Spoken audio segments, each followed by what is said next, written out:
old story. Usan natin ang ating mga Bible sa Matthew chapter 8. Matthew chapter 8, verse 14 hanggang 15. Dalawang talata. At nais kong ibahagi sa ating kalagitnaan ngayong gabi, may kaugnayan sa kaligtasan. Paano magligtas ang Panginoon? Matthew 8, 14 to 15. Ganito po ang sabi. Nang pumasok si Jesus sa bahay ni Pedro, nakita niya ang biyanang babae nito na nakaratay dahil sa lagnat. Hinawakan niya ang kamay ng babae at nawala ang kanyang lagnat. Bumangon siya at naglingkod kay Jesus. Ito ang salita ng Diyos, tayo manalangin. Panginoon, muli hiniling namin ang inyong pong tulong, Banal na Espiritu, na siyang magbigay sa amin ng liwanag ng kaunawaan ng iyong salita upang muli namin mapanariwa ang inyong pong matandang kasaysayan tungkol po sa kaligtasan na ito'y manariwa sa amin ngayong gabi. Pagpalayan niyo po ang bawat isa, nawa magbunga ito sa bawat puso na makapakinig ngayong gabi. Ang aming dalangin sa pangalan ng Panginoong Jesus. Amen. Nang ating layunin ngayong gabi ay upang ituro sa atin ang pagliligtas ng Diyos sa ating mga kaluluwa sa tiyak na kapamakan ng impyerno. At ito'y sa pamamagitan ng pag-aaral natin kung paano magligtas ang Panginoon at magpagaling ng mga pisikal na karamdaman. Na marami sa ating panahon, ayaw na nilang pakinggan ang matandang kwentong ito. O marami rin sa mga ngaral, ayaw nilang ituro ang mabuting balita ng kaligtasan dahil paulit-ulit na lang daw, ito'y lumang-luma na at daos na at kailangan nila ng mga bagong revelations. Gusto nila ng bagong mga paksa. Gusto nila yung nakakakiliti ng mga tenga. Pero mag-ingat tayo sa mga bago. Sapagkat sinasabi sa Deuteronomy 29:29 na ang mga lihim na bagay ay sa Panginoon lang yun. Hindi dapat ito pagpipilitan ng mga tao na ilantad na wala sa Biblia o extra-biblical. Kundi yung hayag na nakasulat sa banal na kasulatan, ito ang dapat nating pag-aralan. Ito ang napakalaga para sa atin. Gaya nga ng hymn nating inawit kanina, I love to tell the story. Ito ang dapat nating mahalin na ipahayag ang kasaysayan ng mabuting balita. Si Pablo sa kanyang aklat sa Roma 1:16, ang sabi niya, hindi ko ikinahihiya ang ebanghelyo, ang mabuting balita ng kaligtasan, sapagkat ito ang kapangyarihan ng Diyos para sa kaligtasan ng bawat sumasampalataya. Walang pinipili sa Hudyo o sa mga Hintil. Ito ang mabuting balita. Na marami ang mga nagtuturo na ang karamdaman daw ng mga tao ay hindi na sa Diyos o hindi na pinahintulot ng Diyos. Maraming nagtuturo sa ating panahon ngayon ng mga bagong aral na kung ikaw ay nagkakasakit, wala kang faith. At kapag wala kang faith, natural, hindi ka Kristiyano. Dahil ang batayan nila, basahin natin yung susunod talata doon sa ating text, sa verse 16 and 17. Itong batayan nila. Na pagkatapos na pagalingin ng Panginoon ang biyanan ni Pedro, ganito ang sabi sa verse 16, nang gabing iyon, ay dinala nila sa kanya ang maraming inaalihan ng mga demonyo. Pinalayas niya ang mga espiritu sa pamamagitan ng salita at pinagaling ang lahat ng mga may sakit. Ito ay upang matupad ang sinabi sa pamamagitan ng propeta Isaias. Kinuha niya ang ating mga sakit at pinasan niya ang ating mga karamdaman. Yan ang kadalasang tinuturo ngayon sa mga Kristyanismo. Na lahat ng ating karamdaman, lahat ng sakit na maaaring dumako sa ating katawan, dinala ni Kristo ito. Pinasan niya na ito. Kaya ang isang Kristiyano ay hindi dapat magkasakit. Huwag mong aminin may karamdaman ka. Dahil ang sabi nga, confession brings possession.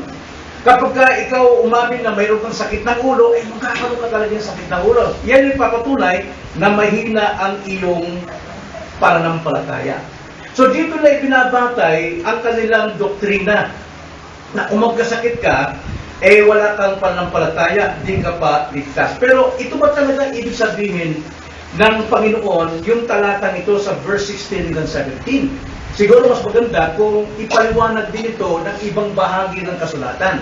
Hindi tayo ang mag-i-impose ng meaning batay doon sa sinabi sa Matthew 8, 16, 17.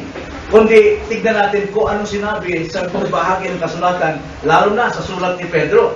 Sa 1 Peter chapter 2, verse 24, the same context, the same parehong pangungusap, pero magkaiba ng context. Ganito sabi, siya mismo, tinutukoy itong Panginoon, ang nagdala ng ating mga kasalanan. Hindi na karamdaman, ano?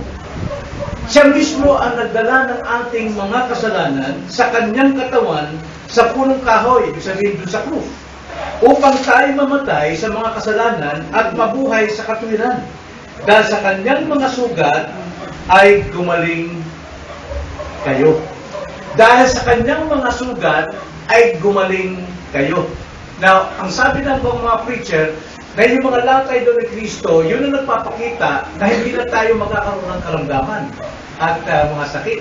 Dahil gumaling na tayo sa kanyang mga latay. Pero ang kontekst kung sinabi ni Pedro rito, ay yung mga kasalanan natin. Yun ang kanyang pinasan. Yun ang kanyang dinala sa krus ng Kalbaryo at yun ang pinamatay niya. Kaya sa pamagitan ng kanyang kamatayan o tanda ng latay na kanyang tinanggap, ay tayo'y napatawad sa ating mga kasalanan. Sa kanyang mga latay, tayo ay gumaling. Kaya tinutukoy dito sa Matthew 8, 16, 17, ito'y tumutukoy sa espiritual na kahulugan sa pisikal na karamdaman.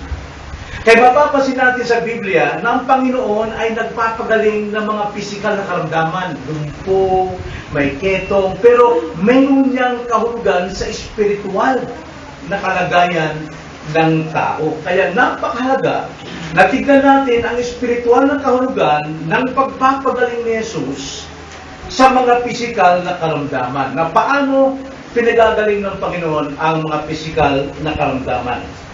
Now, tignan natin ang tatlong katotohanan dito sa ating teksto. Verse 14 and 15. Kung ating mapapansin, upang mapagaling ng Panginoon ang biyanan ni Pedro, anong unang makikita natin sa salitang ito? Isang verb. Pumasok siya sa bahay ni Pedro. Nakita niya ang biyanang babae nito na nakaratay dahil sa ragnan. Now, sidetrack muna tayo. Ang sabi ng malaking relihiyon, na si Pedro daw ang unang Santo Papa. At ayon sa kanila, ang Santo Papa ay hindi kailanman nagkakasala at walang asawa. Pero napakalinaw rito, si Pedro may bahay at ang nakatira doon ay ang kanyang biyanan. Sa mga kapatid, merong asawa si Pedro. So hindi siya maaring siyang unang Papa. At isa pa, si Pedro 3 beses niyang tinanggi si Jesus Christ. Makasalanan si Pedro. Sa mga kapatid, hindi rin siya Papa. Kaya saan nila nakuha yung kanilang doktrina na Santo Papa na walang asawa at hindi nagkakasala? Ang sabi nila kay Pedro, pero mali na. Sapagkat si Pedro may asawa at siya ay nagkasala. So upang maligtas ang tao, kailangan mo nang pumasok si Jesus sa kanyang buhay. Anong nakita natin dito? Nang pumasok si Jesus sa bahay ni Pedro, sinong naroon? Ang biyanang ni Pedro mayroong karamdaman. Maliligtas lamang ang tao kapag pumasok si Jesus sa kanyang buhay. Now, ito ang layunin at ito ang itinalagang layunin ng Panginoon sa pagparito niya sa mundo. Hindi para magpagaling lang ng karamdaman. Yun ay umaanino lamang sa totoong layunin ng Diyos na magpapagaling ng kaluluwa tungo sa impyerno. Ang sabi sa Lucas 19:10, ganito ang sabi, sapagkat ang anak ng tao ay dumating upang hanapin at iligtas ang nawala. Hindi sinabi upang hanapin at pagilingin ang may karamdaman. Kundi sa espiritual na pagkakalayunin, narito si Kristo upang iligtas ang mga nawala. At ito ay napakagandang larawan na nung pumasok, sapagkat sa English dyan, Jesus come. No? Jesus come. Nang pumasok, nang dumating si Jesus sa bahay ni Pedro, mayroon dong isang may karamdaman. Na ang isang tao, tulad natin, tulad ko, tulad ninyo, ay mayroon tayong matinding karamdaman na walang makapagpapagaling maliban ng Diyos. At yun ay ang kasalanan. Walang sino mang maaring makakapagpagamot niyan maliban sa ating Panginoon. Kaya malibang pumasok si Jesus sa buhay ng isang tao, hindi siya mapapagaling sa kanyang totoong karamdaman. Tulad ng kung ating babasahin ang naunang konteksto nitong mga talatang ito, sa verse 5, dumating ang Panginoon sa Capernaum. Okay? Verse 1 pa nga, bumaba si Jesus mula sa bundok at sinundan siya ng napakaraming tao at lumapit sa kanya isang kitongin. Now, tignan natin. May lumapit na kitongin at nagmakaawa, lumuhod, nagpatira pa at hiniling niya na siya ay pagalingin. At pinagaling ng Panginoon. Okay? So, lumalarawan din yun sa kaligtasan ng tao, sa totoong problema ng tao. Ikalawa, sa verse 5, sa pagpasok niya sa Capernaum, may lumapit sa kanya na isang senturyon. Nakikiusap yung senturyon, ikukwento ko na lang. Tungkol sa kanyang alipin, na inaalihan ng demonyo at nakaratay sa matinding karamdaman. At ang sabi sa ibang salit, ay ibang bahagi, mamamatay na yung kanyang alipin. Hiniling niya sa Panginoon, siya nagpatira pa, siya ay tumaog sa Panginoon na pagalingin niyo ang aking alipin. At ang sabi ng Panginoon, pupuntahan ko siya upang pagalingin. Willing ang Panginoon. Pero sabi nitong senturyon, pero hindi ako karapat-dapat napuntahan mo sa aking bahay. Nahiya siya. Nahiya siyang puntahan ni Jesus sa kanyang bahay. Parang hindi niya kayang tanggapin. Kaya sabi niya, alam ko rin yung may tiwala ko sa inyo. Ako po ay isang pinuno. At kapag sinabi ko sa aking alipin, pumunta ka, pumupunta siya. Pag sinabi ko sa alipin, gawin mo ito, ginagawa niya. Sabihin mo lamang sa akin na ako'y pumunta roon at sabihin mo lamang na pagalingin ang aking alipin at ako'y maniniwala na pagagalingin mo. Ang sabi ng Panginoon sa lahat ng tao, napaka-tihira talagang panampalataya ng taong ito. Gusto niya lamang yung aking salita, ang marinig niya at nakatitya siyang gagaling ang kanyang alipin. At sinabi ng Panginoon, magaling lang yung alipin. At pinuntahan nga ng senturyon ito, magaling na nga yung kanyang alipin. Napapapansin natin yung una, yung mismong may karamdaman na nagluhod kay Jesus. Ngayon naman, may namamagitan para sa isang alipin na may karamdaman. Pero ngayon, si Jesus mismo ang pumasok sa bahay. Sa bahay ni Pedro. Makikita natin yan. Noong una, pinadala ng Panginoon ang kanyang salita. Psalms 107 verse 20. Sino pwedeng bumasa mo? Salmo 107 versikulo 20. Sinong nandyan na? Pakibasa.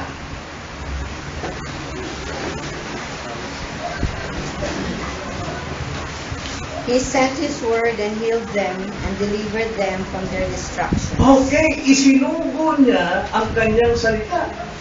At sila ay gumaling. Napaka-makapangyarihan palang salita ng Diyos. Isinusugo niya lamang, kahit hindi na siya pumunta roon, ay nagpapagaling. Ngayon naman, pumasok naman siya sa bahay ni Pedro. At ang sabi, sa ating sa ibang bahagi ng sulat, Lucas 4:8, ganito ang pagkakasabi. Doon sa Matthew 8:14, nang pumasok si Jesus sa bahay ni Pedro, nakita niya ang babae nito na nakaratay dahil sa lagnat. Pero doon sa Lucas 4:8, ganito ang pagkakasabi ni Lucas. At sumagot si Jesus sa kanya,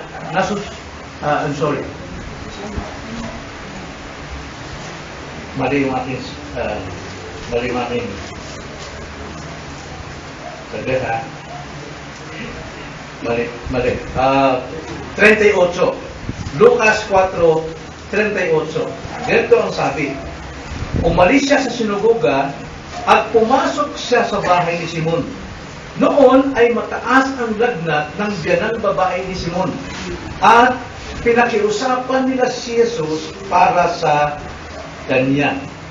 Na kung sabi rito, yung sakit ng biyanan ni Pedro ay hindi lamang basta lagnat. Hindi lamang basta lagnat ang kanyang karamdaman, kundi nag-aapoy sa lagnat. Ngayon, ang sabi rito sa verse 38, na si Pedro at ang kanyang mga kasama nakiusap, no? Namamagitan para sa biyanan ni Pedro. Kanina, isa lang namagitan, yung amo.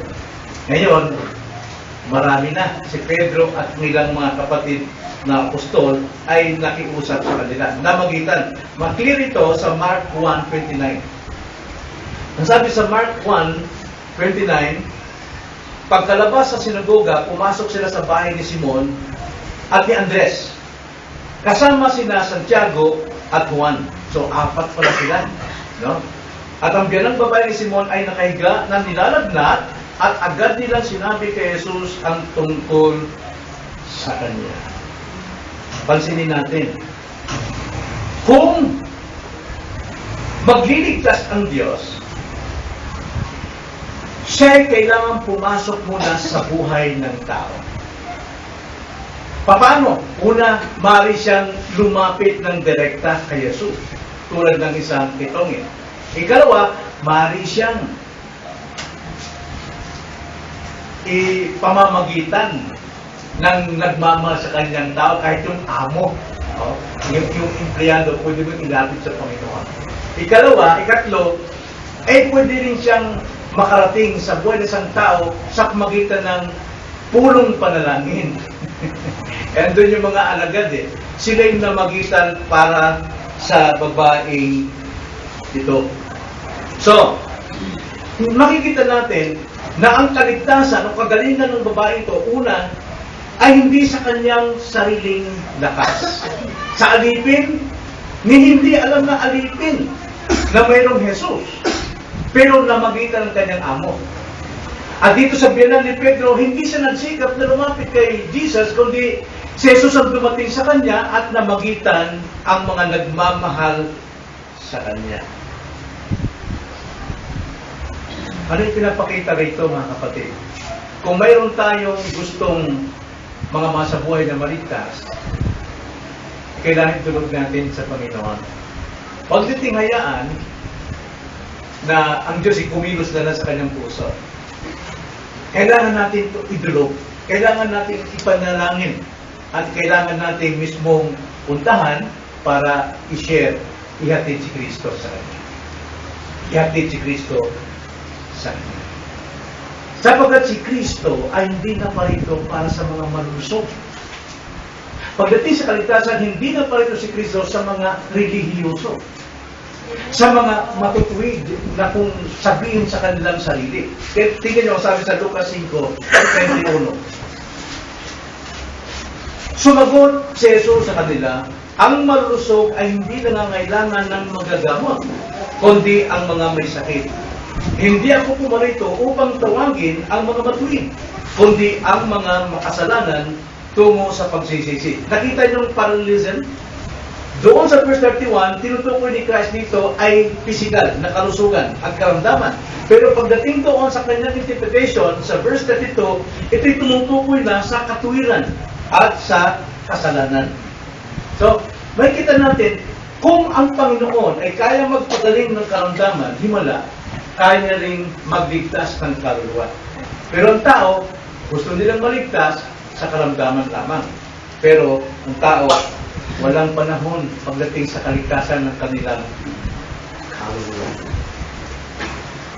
So nakita natin, maliligtas ang tao kapag una, pumasok si Jesus sa kanyang buhay. Kapag pumasok si Jesus sa kanyang buhay. At ikalawa, sa verse 14 pa rin, maliligtas ang tao kapag nakita ni Jesus ang kanyang kalagayan. Basahin natin muli ang verse 14. Nang pumasok si Jesus, nang dumating si Jesus sa bahay ni Pedro, ano nakita niya? Nakita niya ang biyanang babae nito na nakaratay dahil sa lagnat. Ang Diyos ay nakakita ng lahat. Ang sabi sa 2 Chronicles chapter 16 verse 19, walang nakatago sa Diyos. Sapagkat ang Diyos ay omniscient, omnipresent. Alam niya lahat. At siya ay nasa lahat ng lugar. Ang sabi nga sa 2 Chronicles 16:9, sapagkat ang mga mata ng Panginoon ay nagpaparoot parito sa palimot ng buong lupa upang ipakita ang kanyang kapangyarihan alang sa kanila na ang mga puso ay tapat sa kanya. Ikaw ay gumawang may kahangalan sa bagay nito sapagkat mula ngayon magkakaroon ka ng mga digmaan ng punto nakikita ng Panginoon. Pero kaiba yung nakikita ng Panginoon mismo ang iyong kalagayan, yung iyong needs. Nakikita. Kaya huwag sabihin, hindi alam ng Diyos ang iyong buhay. Mismo ang bituin nga, bawat bituin. Ang sabi sa Psalms 147 verse 4, nabibilang ng Panginoon ang lahat ng bituin at binibigyan niya ng pangalan. Kung yan ay nabilang niya at nabibigyan niya ng pangalan, gaano pa kaya ang iyong kalagayan? Nakikita ng Panginoon niya. Kaya dito, nakita ni Jesus ang kalagayan ng biyanan ni Pedro. Ano kaya nakita? Yun lang lagnat, mataas na lagnat. Now, sa Bible, alam natin na ang lagnat doon, hindi lamang yung pagkakataong yun. Marami pa rin lagnat nangyari sa kasaysayan ng Biblia. Isa na rito, tignan natin bakit nilalagnat ang tao sa panahon yun. Katulad si Peter may lagnat, dahil sa tonsil, pamamaga. At kaya may lagnat dahil sa hemorrhage o H-fever, ano pa man. May lagnat dahil may TB o di kaya may ubo. Maraming klase, may mga dahilan. Pero sa panahon ito, kadalasan ang dahilan ng lagnat, na mataas na lagnat, sinasabi nilang ito raw ay malaria. Posible rin yun dahil may mga tubig din doon na tinitirahan ng mga lamok. Pero kadalasan talagang sa karamdaman, mababasa natin sa Acts 28. Acts 28, nung si Pablo ay nagmisyon, siya ay nangaral sa iba't ibang lugar, napunta siya sa isang lugar o sa isang isla na mayroong pangalang Publio na may karamdaman at nilalagnat. Tingnan natin ano yung lagnat niya. Verse 8. Nagkataon na nakaratay ang ama ni Publio na may sakit na lagnat at dysenteria. Ang lagnat noon, kadalasan nakakabit sa sakit na dysenteria. Alam niyo yung dysenteria? Ito yung delikadong sakit ng araw sa panahon natin. Dahil ang isang tao, pag may lagnat at mayroon siyang dysenteria, dumudumi ng dugo yan. Dumi ang dinudugo yan dahil yung kanyang bituka ay kinakain sa matinding diarrhea, yung pagdudumi, hanggang sa dumdumi ng dugo at namamatay. Sa panahon ito rin ang karamdaman ng biyanan ni Pedro. Mamamatay na itong biyanan ni Pedro dahil sa kanyang karamdaman. Nakita ni Jesus na ang babaeng ito ay mamamatay. Now, sa ibang bagay sa Biblia, ibang lugar, sinasabi rin salita na at nakita ni Jesus. Sa tuwing may makikita ang Panginoon, mayroon siyang ginagawa. Mayroon siyang damdamin. Tulad na rin halimbawa sa Matthew 9:36, yung salitang nakita ni Jesus. Tingnan na sabi, nang makita ni Jesus ang napakaraming tao, nahabag siya sa kanila sapagkat sila ay nangangamba at nanlulupaypay na gaya ng mga tupa na walang pastor. Mapapansin natin na mga tao ito sa panahon ni Jesus Christ, marami silang problema. May mga pinangangambahan sila. May kinatatakutan sila. Na alam natin kung anong problema nun. Yung kahigpitan ng batas, ng kautusan ng mga Hudyo. at sa iba't ibang pananampalataya. Pero pagdating dito, ikinumpara ng Panginoon sa tupa. Sila'y tupang naliligaw. Pag sinabing tupang naliligaw, alam natin sa Old Testament, tumutukoy ito sa mga tao ng Diyos. Mga tao ng Diyos na walang pastol. At kapag walang pastol ang tupa, saan yan pupunta? Ang tupa kasi hanggang harapan lang nakikita. Kaya kung tawagin nga yan, yan ang hayop na bobo. Dahil kapag ang tupa ay nahiwalay sa kanyang kasama, tuloy-tuloy lakad yan. Madali siyang maligaw. Kapag nakarinig siya ng ibang tinig na madali siyang maakit, sumusunod siya. At yung mga tupa, hindi makakabalik yan sa kanyang lugar hanggat hindi siya kinaon noong kanyang pastol. Na ang tingin ng Panginoon sa mga tao ito, mga tupang nagkaligaw-ligaw. Ibig sabihin nagkaligaw-ligaw, patungo sila sa kapamakan, patungo sila sa tiyak na kamatayan kapag nahulog sila sa bangin. At ito rin ang nakita ng Panginoon sa mga tao ito, na mga tao ito walang patutunguhan sa kanilang buhay kundi impyerno na kapamakan. At ito po ang nakita ng Panginoon sa biyanan ni Pedro, mamamatay na siya. Patungo siya sa kapahamakan. Nakikita ng Panginoon ang kalagayan ng mga tao. Pero, yan ang gustong-gustong hanapin ng Panginoon. Ano masabi sa Luke 19:10? Siya'y naparito upang hanapin at iligtas ang mga naligaw. Naligaw. Isang halimbawa lang kagalakan ng Diyos, kagalakan ni Kristo, kagalakan sa kalangitan kapag isang tao makasalanan na kanyang natagpuan, ibig sabihin, nagsisi sa kanyang kasalanan, then yun po ang pagtagpo kay Christ. Sila'y magsisi sa kanyang kasalanan at sumampalataya kay Kristo, buong kalangitan ay talagang nagdiriwang. Tulad halimbawa, sa Luke chapter 16, verse 4 hanggang 7.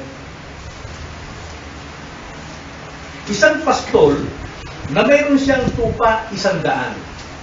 No? Kukwento ko na lang sa inyo. Kadalasan, sa mga pastol noon, pinakamarami ng 100 na kanilang ay nalagaan. Karamihan, 50 lang. At yan din ang ugma sa ating panahon ngayon, na bawat iglesia ay mas pinakamaganda talagang klase ng iglesia kung hanggang 50 o 100 ang bilang dahil namamasdan ng pastol, binibigyan ng kanya-kanyang pangalan, tinitignan, nakikilala kung anong karamdaman, natatanaw. Kaya sa puntong ito, yung isang tupa ay naligaw. At ang sabi ni Jesus Christ dito, anong gagawin ng pastol? Iiwanan niya yung 99 na mga hindi naligaw at hahanapin niya ang isang naligaw. Ang isang tupang naligaw. Hahanapin niya, no? Luke chapter 16, nasa verse 4. Naipasya ko na ang ating gagawin upang, I'm sorry. Mali pa ako? Mali na naman ang aking pagkakatay. 16. I'm sorry. Chapter 15. I'm sorry. 16 yung sinabi ko. Chapter 15, verse 4. Ang sabi niya, sino ang mayroon sa inyong 100 tupa at nawalang isa sa ngayon, ay hindi iiwan ang 99 sa ilang at hanapin ang nawawala hanggang sa ito'y kanyang matagpuan. At ang sabi sa verse 5, at kapag natagpuan niya, pinapasan niya ito sa kanyang balikat at nagagalak. Pag uwi niya sa tahanan, tinatawag niya ang kanyang mga kaibigan at ang kanyang mga kapitbahay na sinasabi sa kanila, makigalak kayo sa akin, sapagkat natagpuan ko na ang aking tupang nawala. Yun ang damdamin ng isang pastor.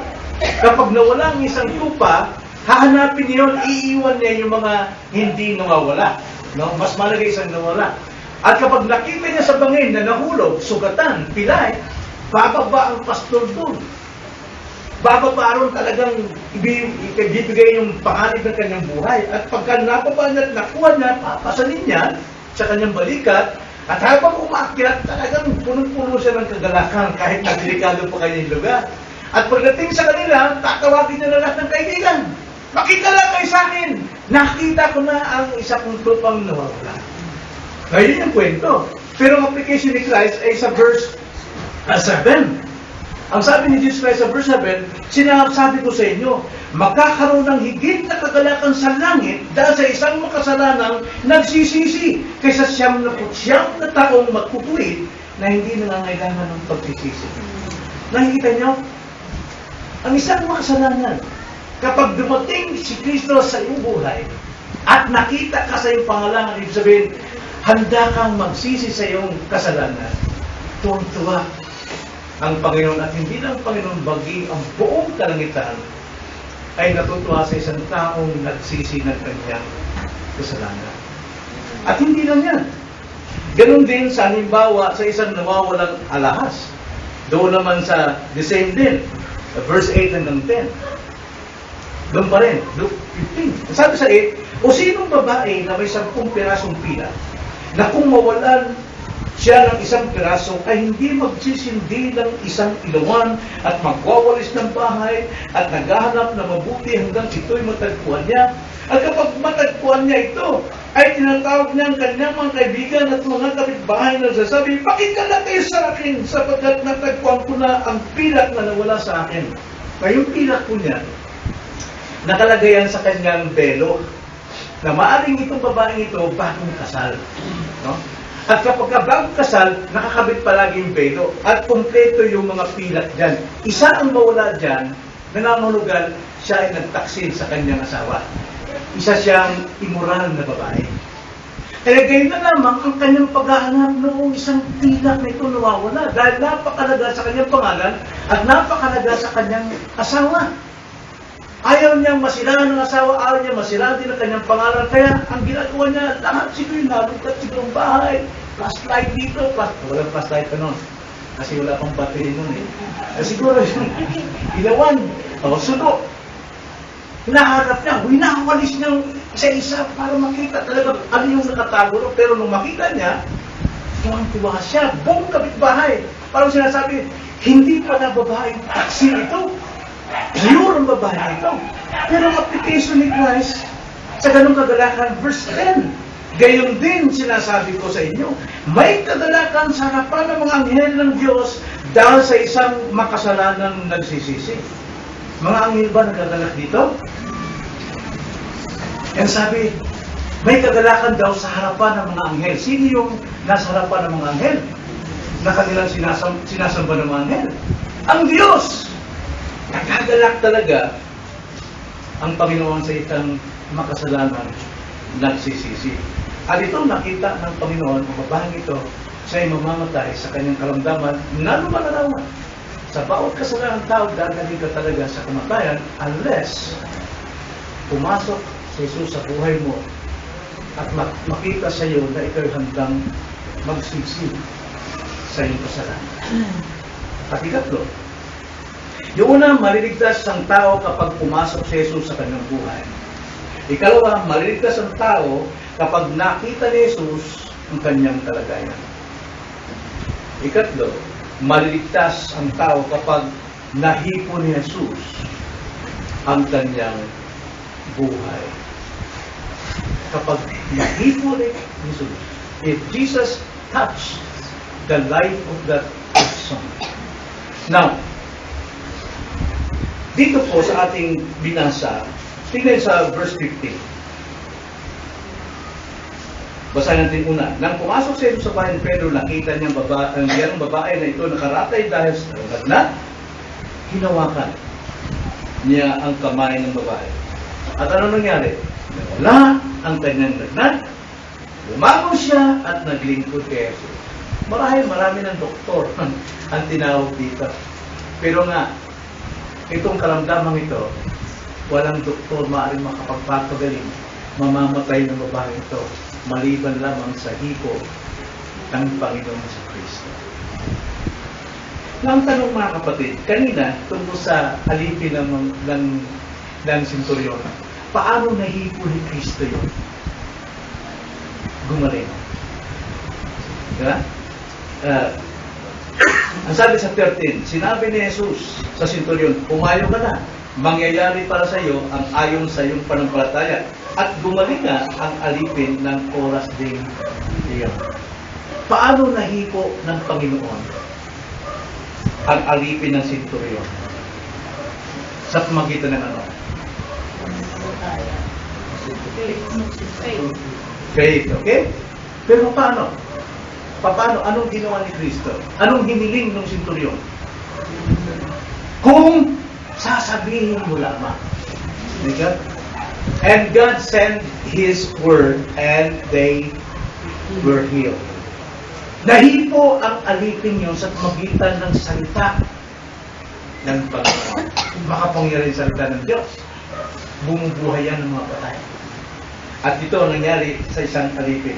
Now, itong biyanan ni Pedro, paano siya nahipo ni Jesus Christ? Pumasok siya at okay, kamay mismo ng Panginoon. Ang sarap na kamay mismo ng Panginoon ang humipo sa iyo. Alam niyo, masarap po yung hipo na may pagmamahal at pagmamalasakit, di ba? Sa akin lang, kagabi, makati. Pero nung linisin ni Mama yung aking sugat, hipo may pagmamahal. Kahit masakit ba? Hindi. O kumati, medyo dumudugo. Masakit? Hindi. Masarap talaga. Di ba? Tignan mo ang isang anak. Kahit anong sakit ng katawan, pagka hinipo siya ng kanyang nanay, hindi niya maramdaman yung sakit kundi maramdaman niya yung pagmamahal ng kanyang ina. At dito, yung babaeng biyanan ni Pedro ito, nung hipuin siya ng Panginoon, alam mo, hindi na siya natuwa, kundi nawala yung kanyang karamdaman. Bigla siya napatayo at naglingkod sa Panginoon. Isang tanda yan sa isang taong nahipo ang buhay ng Panginoon, naglilingkod siya sa Panginoon. Naglilingkod siya sa gawain ng Panginoon. Now, tayo, wala ng Panginoon. Paano tayo hinihipo ng Panginoon? Ang mga taong makasalanan, tulad natin, tulad ko, tulad niyo, paano kayo mahihipo ng Panginoon? Natural, una, sa pamagitan ng kanyang salita. Sa kanyang salita, believe, sabi, sumampalataya ka kay Kristo at ikaw ay maligtas, hinipo ka ng Panginoon, hinipo yung puso. Kaso lang, minsan ayaw natin magpahipo. Dahil mayroon tayong inaasahan, diba? At hindi lang yun, tayo hinipo ng kanyang salita. Hindi yun sabi ni Pablo mismo sa Romans 1:16. Sapagkat hindi ko itinahiya ang ebanghelyo o ang salita ni Kristo, sapagkat ito ang kapangyarihan ng Diyos para sa kaligtasan ng bawat sumasampalataya, unay sa Hudyo at gayon din sa Griego. Yung mabuting balita, ito yung salita ni Kristo. Ito yung si Kristo. At yun ang humihipo ng ating kaluluwa, ng ating pagkatao. At mismo ang Panginoon nagsasabi, kung ating pakikinggan ang kanyang salita, ang sabi niya sa John 6:63. Pakibasa na. Juan 6:63. Anong sabi ni Jesus Christ?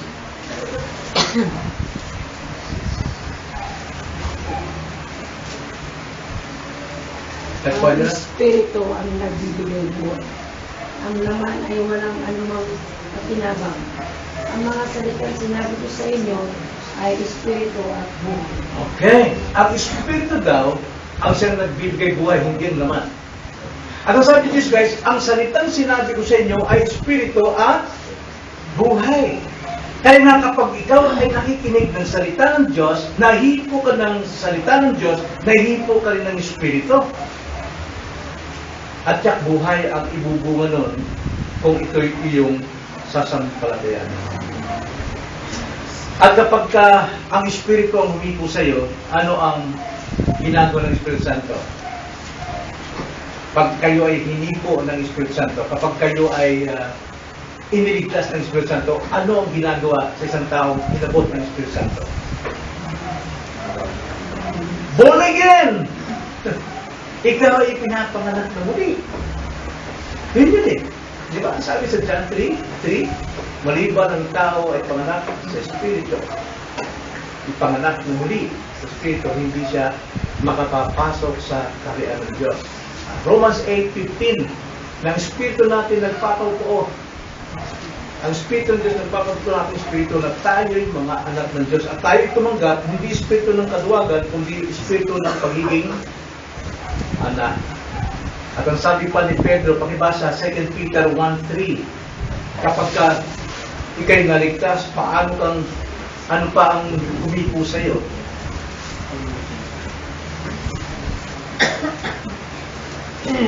Ipinagkaloob sa atin ang kanyang banal na kapangyarihan, ang lahat ng mga bagay na kailangan sa buhay at pagiging makadiyos. Sa pamagitan ng pagkakilala sa Kanya na tumawag sa atin sa Kanyang sariling kalutian at kabutihan. Oh.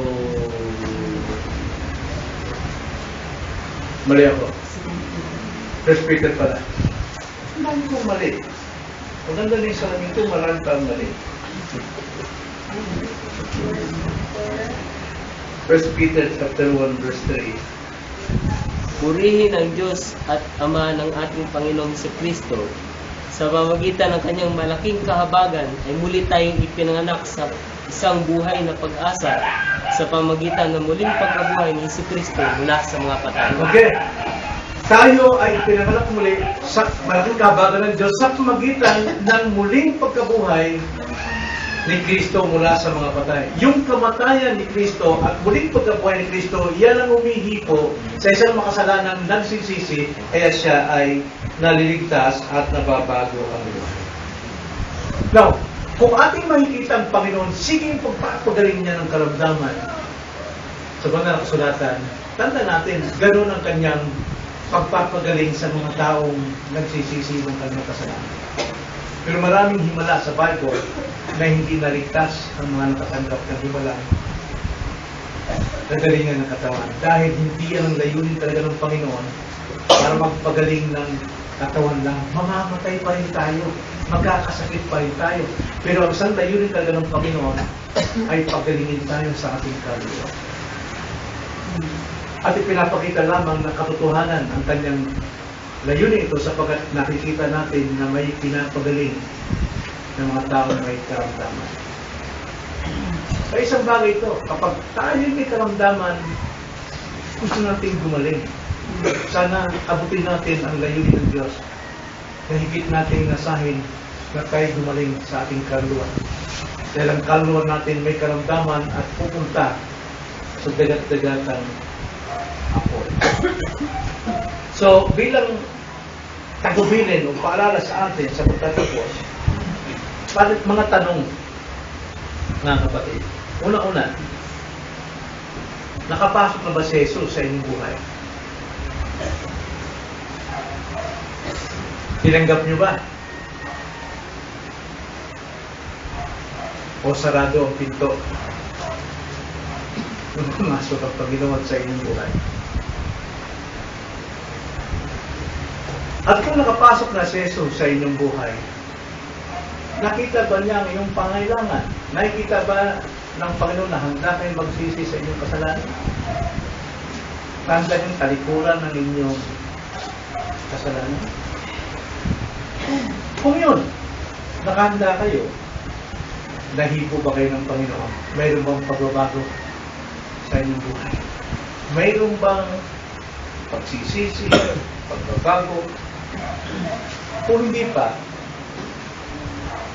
tumawag kayo sa Panginoon. Marami nang nananalangin para sa inyo. Maraming namamagitan para sa inyo na kayo maligtas. Ang kailangan niyo lamang itanggapin si Jesus bilang inyong Panginoon at tagapagligtas. Dahil kung hindi, wala nang kaligtasan darating pa sa inyo. At wala rin tagapagligtas na maaaring dumating sa inyo maliban kay Kristo. Wala nang iba. Sinabi sa Acts chapter 4 verse 12, walang ibang pangalang binigay ng Diyos sa sino ng langit na sukat ikaligtas sa mga sumasampalataya. Wala nang iba. Kahit ang pinakayaman pa ng daigdig nito, makamtan man. Pero ligaw pa rin yung kaluluwa dahil hindi nyo nakamtan si Jesus. Mga kaibigan, mga kapatid, wala na kayong aasahan tagapagligtas maliban kay Kristo. At ang pagdating ng Panginoon ay bigla. Dalawang bagay.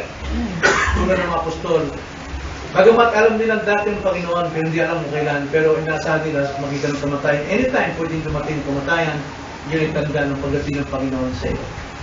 At kapag kayo dumating sa kamatayan, wala nang pagkakataon, ikaw'y tatawag at pagbuksan pa si Kristo sa Kristo.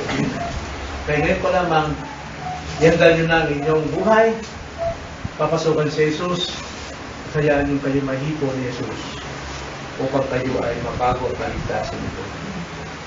So ipanalangin nyo na pumasok si Kristo sa inyong buhay. Ipanalangin ninyong makita ang iyong pangailangan ng pagsisisi sa iyong buhay. At ipanalangin mahipo kayo ng Panginoon sa Kristo. Alam nyo, marami pong gustong gumaling. Maraming gustong maligtas sa init. Maraming gusto magtago sa mall. Pansamantala lang yan eh. Gusto mong maligtas sa init? Punta ka sa mga kwarto may aircon, punta ka sa mga van na may aircon, sa mall. Pero lalabas ka rin doon. Hindi ka pa rin makakatakas sa init. Maring lalabas ka, gabi na, wala nang init, pero kinabukasan, mayroon na naman. Ang ibig kong tukuyin, kahit anong gawin yung pagsisikap na maghanap ng kaligtasan ng inyong kaluluwa, hindi nyo matatagpuan sa mga pansamantalang bagay. Kay Kristo. Kahit gumaling ka pa ng cancer, mamamatay ka pa rin. At daranas ka pa rin ng iba't ibang karamdaman. Pero kapag ang kaluluwa mo pinagaling ni Kristo, kahit mamatay ka pa sa pisikal, muli kang mabubuhay at makakapilis ka niya sa ulang buhay. Nasabi niyo na papasukin si Kristo sa inyo at hayaan mong makilala ni Kristo ang iyong pangailangang pagsisisi at mahipok ni Kristo ang iyong buhay. Tayo manalangin. Panginoon, tunay Lord na kung minsan sa amin pong pagdinig, ang doktrina, Panginoon, ng mabuting balita ng kaligtasan ay pinapakabura na ng mga tao. Nagsasawaan na pabalik-balik. Ngunit Lord, hindi kayo nagsasawa sapagkat iisa lang po ang kasaysayan na inyong pinapahayag sa banal na kasulatan. Kaligtasan ng mga makasalanan at walang ibang tagapagligtas maliban kay Kristo. Yan po ang pinakalaman ng buong kasulatan na ipinapahayag, ipinapangal ng lahat ng mga sa buong daigdig nito. Si Kristo na tagapagligtas at kami ng makasalanan na kailangan paligtas. Nawa nga po magbunga ito sa puso ng bawat isa. So, ang dalangin sa pangalan ng Panginoon Jesus. Amen.